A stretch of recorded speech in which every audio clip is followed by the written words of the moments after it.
Good evening. Welcome to the 10th episode of the Mobuku Chronicles. And today is Wednesday, December the 7th, 2011 AD. And so to start off with, there's of course been quite a bit happening since I last spoke to you, and probably the most important from the point of view of the monetary situation, which is what I am discussing at this juncture of the Mobuku Chronicles, is that the problem of sovereign debt continues to deteriorate on a daily basis, and there's massive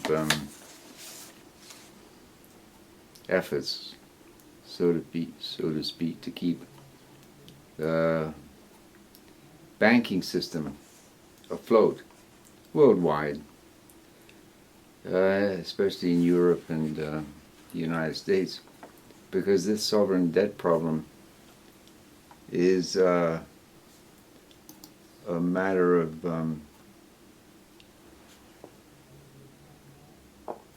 what is it a matter of?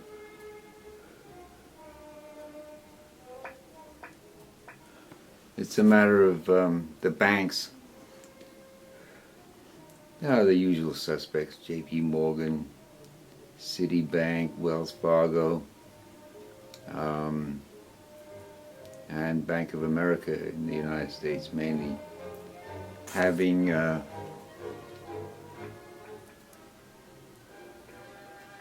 overextended themselves by betting, so to speak, on sovereign debt. Sovereign debt basically means bonds that are issued by governments in order to, to borrow money, essentially. It's a borrowing facility where they issue bonds which investors buy in the hopes that they're going to get paid back, and they get interest paid on the bonds that they buy. And there's also many banks in Europe, in Germany, in France, and Italy, and the United Kingdom that are heavily involved in having purchased these bonds. Now, what happened on October the 31st? Here we are, December the 6th, and the bankruptcy of MF Global, which was a brokerage futures firm that was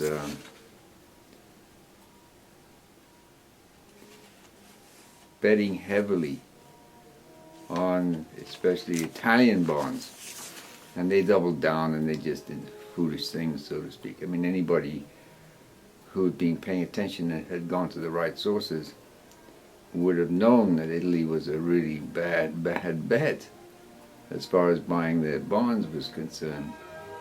But anyway, this CEO, what's his name, Corzine, he made bets on that starting, I think, in January. And at any rate, what happened was that the bets went against him and his firm. And what he did was he started doing something which is actually against commodities futures trading law, which is he started using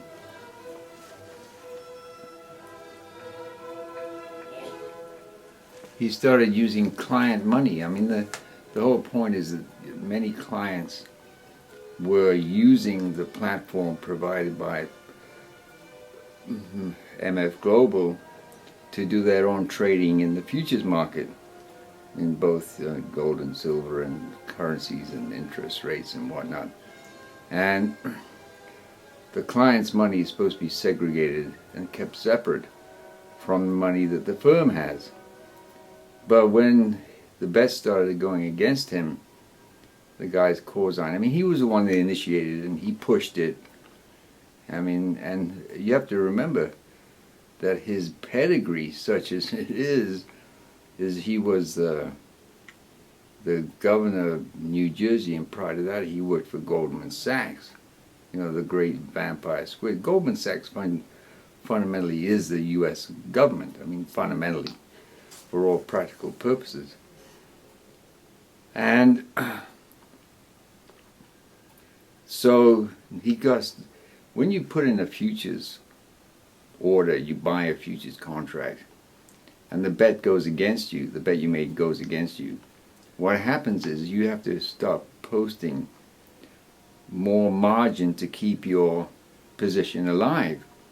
So he started getting margin calls from the entities that he was trading with, and he started using customer money to meet those margin calls. And as the position went against him continually, he ended up at the point where they declared bankruptcy. Now, this is what happened was that money, basically client money, and they also stored gold and silver for their clients.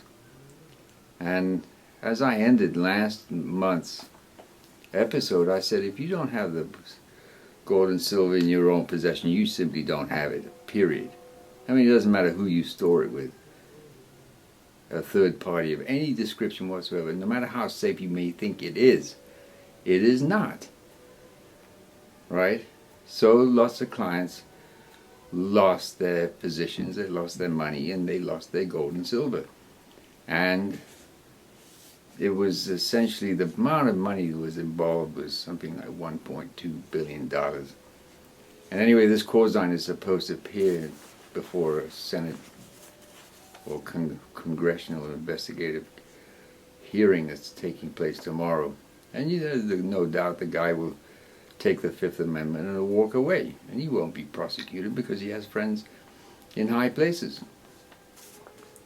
But this is what the outcome of it is. This was a letter sent by another, written publicly by another outfit that deals with brokerage futures accounts. And it was run by a woman. Her name is Anna Barnhart. And I want to read you her letter.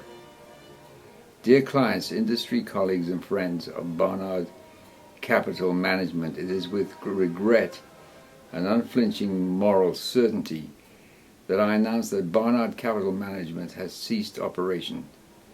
After 6 years of operating as an independent introducing brokerage and 8 years of employment as a broker before that, I found myself this morning for the first time since I was 20 years old watching the futures and options markets open not as a participant but as a mere spectator. The reason for my decision to pull the plug was excruciatingly simple. I could no longer tell my clients that their monies and positions were safe in the futures and options markets, because they are not. And this goes not just for my clients, but for every futures and options accounts in the United States. The entire system has been utterly destroyed by the collapse of MF Global. I've learned over the last week that MF Global is almost certainly the mere tip of the iceberg. There's a massive industry-wide exposure to European sovereign junk debt, while other firms may not be as heavily leveraged as Corzine and MFG leverage, and it's now thought that MFG's leverage may have been in excess of 100 to 1. In other words, they borrowed 100 times the amount of money they actually had to place these bets on these Italian bonds, which she rightly calls a junk.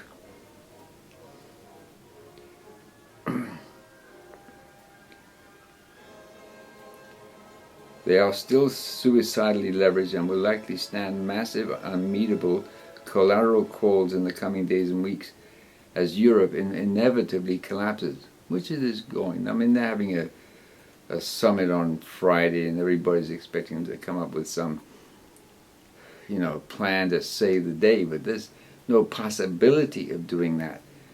because you cannot solve a debt problem by printing more debt. I mean, this is what Bernanke did with that 2008 fiasco that took place. And of course, it didn't address any of the underlying systemic problems that led to that collapse in the first place. So this next collapse is going to be much worse than 2008. And of course, conditions have deteriorated since 2008. Okay, I mean, come on. 46 million people, first time ever, 46 million people are on food stamps in the United States as of this week. You know, and the unemployment rate is north of 20%. And because of all the printing of money, virtual money, the inflation rate, that is the amount of increases in prices, price inflation, which is a symptom of monetary inflation, has gone up and is around about 10% right now. So anyways, to continue. I now suspect that the reason the Chicago Mercantile Exchange did not immediately step in to backstop the MF Global implosion was because they knew and know that if they backstop MF Global, they would then be expected to backstop all the other firms in the system where the failures began to cascade. And there simply isn't that much money in the entire system. In short, the problem is a systemic problem, not merely isolated to one firm. And so, to the very unpleasant crux of the matter, the futures and options markets are no longer viable. It is my recommendation that all customers, irrespective of whether they're customers of Barnhart Capital, withdraw from all the markets as soon as possible so they have the best chance of protecting themselves and their equity. And then, of course, Gerald Celente, who's a famous trends forecaster, his own six-figure gold investment account completely looted by Chapter 11 trustees, and he's fighting to get it back. Celente issued a stark warning to all Americans to withdraw funds from their banks because they are going to steal all our money. So that's one item from for this week. And to continue on that theme, this is Jim Whitty, who I've mentioned before. He's got a new video interview out with a guy called Takeo De Silva, and it's available. You can look it up. And he says in this interview, the entire financial system of the Western world is imploding. And this was forecast many years ago. It's not like this is news to anybody who's been paying attention. I mean, I remember maybe 3 or 4 years ago, I remember, I think it was the Dutch guy who was a member of the European Central Bank. He said then, the world monetary system is going to implode. Well, it's imploding right now. So, to continue with Jim Willey, there's exponentially rising risk for individuals and their money. The risk right now is people losing their entire life savings. I cannot seem to get people to understand this. Well, we better understand this. Take all your money out of all your IRAs and pay the penalty if you have to pay a penalty, and put what's left over into buying physical gold and silver. And you know, I mean, I read it from the same newsletter that I get, market update from Investment Rarities. He's recommending people put 20% of their net worth into gold and silver. Forget it, that's way too little. It's got to be at least 50%, if not 100%. Basically, you should just keep cash. That's the other thing.